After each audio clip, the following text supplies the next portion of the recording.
Welcome to another edition of Mountaineer Rants. I'm Paul. This is Terry. Today we're going to cover West Virginia's defense for 2022. West Virginia's had an excellent defense for the last 2 or 3 years. Yes. It's the reason we were in the number of games we were in, holding other teams to low scores, even high-powered offenses, even powerhouse teams. In the past, we needed some help with our offense, and we didn't. A couple of exceptions. The defense has been pretty consistent since Neil Brown's got here, if you think about it. We haven't been run out of most any games that I can remember. Baylor last year, of course. But the good news is statistically, like West Virginia was number 5 in the nation in the red zone last year, only allowing 50 times for people to get within the red zone, and then keeping people out 30% of the times, keeping people from scoring a touchdown 60% of the times. Only 4 teams were better than them, and that was Georgia, Clemson, Penn State, and Cincinnati. 2 of them that were in the playoffs. Now that's pretty good company. That's a pretty good defense in the red zone. The Penn State had 48 times they led people in the red zone. Cincinnati 42, Clemson 31, and Georgia 32. We've got to keep them out of the red zone, right, but we do pretty good there. That's the good news. The bad news is we only have 8 players returning on the defensive side of the ball this year. We've got a lot of transfers. But let's talk about who we do have returning. At defensive end, we've got a senior, a graduate actually, in the name of number 12, Taj Alston. He's 6'5". He's 233. He had a rough start or two a year or two ago because he had some injuries. Yes. Been one of my favorites for a long time. Solid, experienced. He's a good defensive guy. He's being backed up by a sophomore that's got a lot of potential, a fella at number 91, Sean Martin.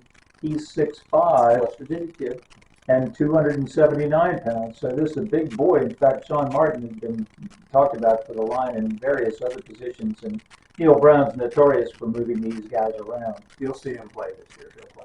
That's our left defensive end. That's a pretty solid spot. In the middle, we lost our middle nose guard who transferred to Southern Cal, and we've got a junior by the name of Jordan Jefferson. He'll be number 95. He's 6'4" and 300 pounds, and we're getting rave reviews out of his spring practice. His backup is a freshman, number 96, Edward Vesterman. He's 6'3", 281. What is he, from Sweden? Yes, he is. And you're also going to see that other kid, Lockhart, that transferred from Georgia Tech. I don't know if you're getting ready to mention him, but the person that you mentioned that left was actually Akeem Mesidor, who was one we really liked a lot. But he's gone to Miami now, actually not USC. But That's right. But we are going to miss him. He's a very good player. He left under a cloud, and so I'm glad we've got somebody that's more West Virginia loyal. Mike Lockhart is number 93. He was a transfer from Georgia Tech, and he's 6'4" and weighs 282 pounds. Another solid player that can play at the ends or behind the nose guard.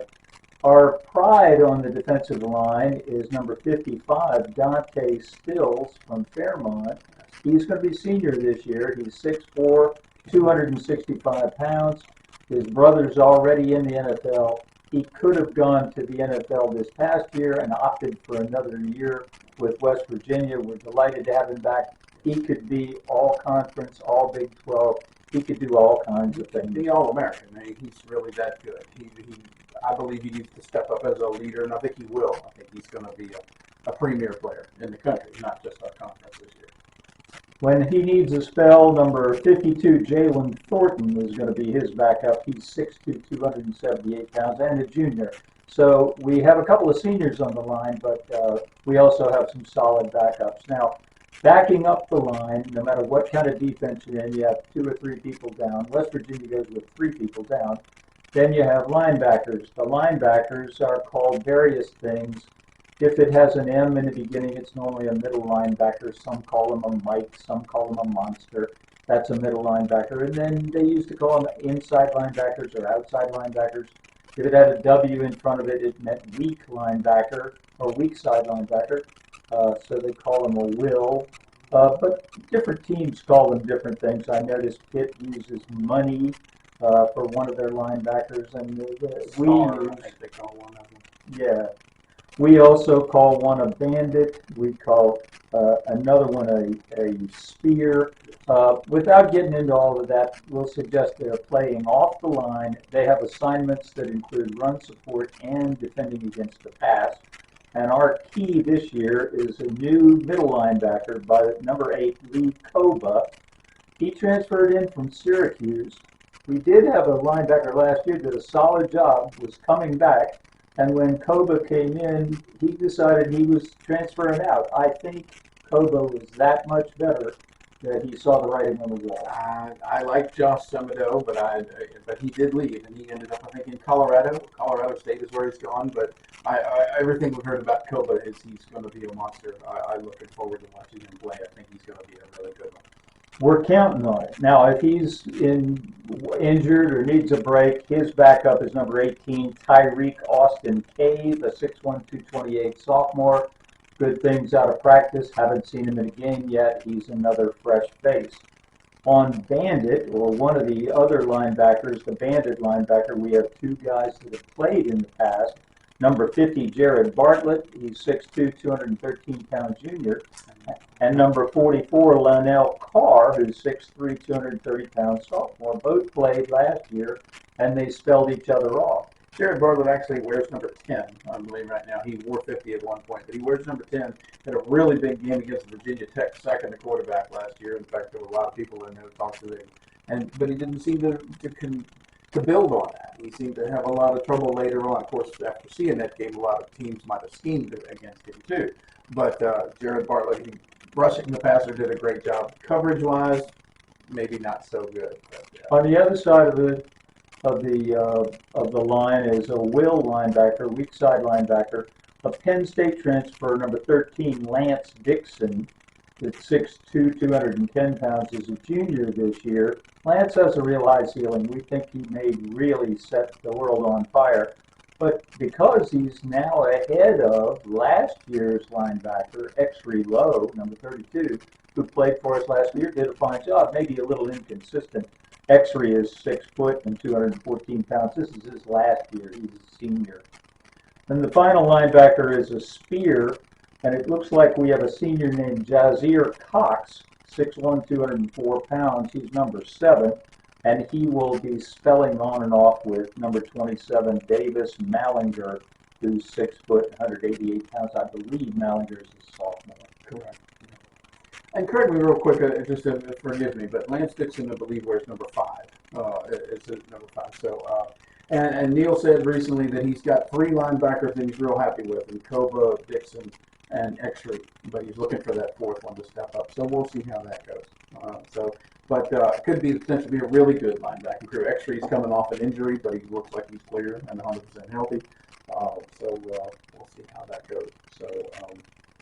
I was going to talk about the defensive backs, and part of them is kind of that spear, like you just mentioned too, which a spear is more of a hybrid of a linebacker or maybe a safety, covers people and runs. But Davis Mallinger, like you said, number 27, has got the inside track on that spear position. He's from Melbourne, Florida. They're really excited about his speed. In fact, his position coach talked about him going 100 miles an hour, but just got to slow him down a little bit because he gets himself out of position at times. But I think the guy you're going to see step up here is number 7, Jasir Cox. And Jasir Cox is a transfer from North Dakota State, had a brother named Jabril Cox, who played at North Dakota State for many years, transferred to LSU his senior year, got picked in the 4th round of the draft and in the NFL. I think his brother is very similar. He's won national championships, so he knows how to win. I think that'll be really helpful on this defense. I think he'll end up being a leader, but he's just transferring in. It's hard at first, but it's hard to know whether or not the speed of the game at North Dakota State translates into the speed of the game in the Big 12. We'll find out. We have a number of transfers coming in from lesser programs, Georgia Tech, North Dakota State, Navarro. They all look good. They run well, but we'll see when they get here. You're stepping up in competition, or as I said before, in the horse racing, you're stepping up in class in stakes. But cornerbacks, we're going to have 3 that are going to play pretty regularly. We've got the pride of the position is going to be Charles Woods, number 23. He came in here from Illinois State last year as a transfer. Took him a little bit to get acclimated and learn the defense, I believe, but once toward the end of the year, he played really well. In fact, his PFF Pro Football Forecast rating was one of the best in the conference, and his position coach flat out said he's the best cornerback in the Big 12. Now, that remains to be seen. We'll see what happens. I've got big expectations on him. So that's really good to see. And then we got two guys that transferred in, and these are the other two that are going to be playing on a regular basis. One is Wesley McCormick. He's from Germantown, Maryland, wears number 11. He came from James Madison. Now, can he play at this level? That's the big question that we have on most all of our players that have come in. He obviously is experienced. He's played a lot at James Madison. They play some pretty good football at James Madison, but just not on our level. So we'll see what comes out of it there. The other one that came in is Rashad Ajayi, number 4. He's a quarterback that came from Colorado State. Now, he's played for 4 years, and he started all 4 years at Colorado State. So the guy's seen a lot. One of his specialties is playing man-to-man coverage, which we haven't done a lot of that in recent years. But that's something that he can do. While the coaches shuffle these guys around, right now, Ajayi is listed as second behind Charles Woods on the right corner. Right. So we'll see whether or not they shuffle him or not, because they want to play Woods a lot. And that's exactly correct. You're going to see him, but you're going to see him move around. And also, you've got Andrew Wilson-Lamb, and he's another one, number 20. He's just a redshirt freshman. Showed a lot of promise, a lot of ability. Again, but we've got experienced guys, so I don't know how much you'll see out of him. So we'll see how that goes. But again, who starts on? We know Charles Wood's going to start on one side of the corner. Who the other side is, we don't know. But you're going to see a rotation of players, just like the defensive line. The defensive line, they like to rotate a lot of people in, keep fresh bodies in, particularly this time of the year. You move back to our safeties. We've got what we call a free safety. Number 2, Aubrey Burks is going to take that position. He is from Florida. Last year he got a season-ending injury against TCU, and we didn't see him play the rest of the year from then on. But he's pretty much won that spot. In fact, his position coach told him, he gave him a quiz on 7 different positions on the defense, and Aubrey Burks knew what the assignments for all 7 of them were. So he's a very intelligent player, very savvy, but he's young and untested, so he hasn't played a lot. I think he's going to have a big season, and I'm really looking forward to Aubrey Burks. His backup will probably be a guy named Hershey McLaurin, who came in from Mississippi, Jones County, Mississippi. One of their defenses was one of the best defenses in the FCS last year. But he's young, and he's number 13. Some of the rosters list him as Hershey, some as Marquis. Yeah. You know what it is? Hershey's the nickname. It's Marcus or Marquis is his real name, but he goes by Hershey, isn't it? And when they talk about him, you pretty much see him as Hershey. So another JUCO transfer. Another junior college transfer. Then the other position is going to be what they call the cat safety, and which is more of a strong safety, more of a run support type of safety in most defenses. But we've got that run support safety in what they call as the spear. This one concerns me a little bit, and it's going to be the starter's number 24, Marcus Floyd, and he's another transfer. He's coming from Murray State. He was a 2-year All-American at that level, but he's stepping in and he's become our starter. He's going to be backed up by number 14, Malachi Ruffin, who's been around for a while and is more of a special teams guy. But Neil, in his last press conference, did say that Aubrey Burks and Marcus Floyd were ready to be starting safeties in the Big 12 conference. So I hope he's right about that. I am a little concerned about that because we were strong there last year. We had, if you remember, our safeties from last year that have gone on, graduated, and moved on. We were strong there. So that's going to be a position that is very concerning. There's a number of young men in the secondary that we might see come in and play at times, or certain packages and stuff like that I'm really excited about. You got Caleb Coleman, number 16, who played a little bit last year. You got Jalen Shelton, number 17, who's a transfer from a junior college in Texas. 2 of these young cornerbacks that came in, Jacoby Spells and Mumu Bin Wahad, 28-29. Freshmen, may see him as true freshmen, maybe Spells particularly. But the future is bright there. And then you also got Christian Stokes and Raleigh Collins, number 31 and number 32, more along the lines of the bandit or the spear positions, more linebacker, depending. They can run, but you'll see those guys, I believe, on special teams too. And, Speaking of special teams, defenses not complete unless you talk about kickoff returns and punt returns. What do you got on that? Well, I think on kickoff, you mentioned it on that in the other video. Parker Grovehouse has got that.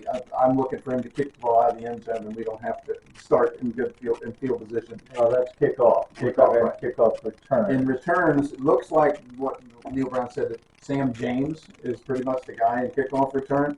I was excited about Jeremiah Aaron. I do know that they had mentioned him as possibly doing that, but he said that James has got the job right now. And then as far as punt return, it may be kind of a committee between Sam James, Reese Smith, and Grayson Malashevitz, as far as maybe different positions or different spots on the field. I'm not sure how he's planning on doing that. Well, West Virginia was bad last year on special teams. The Football Outsider ranked us as 127 out of 130 teams.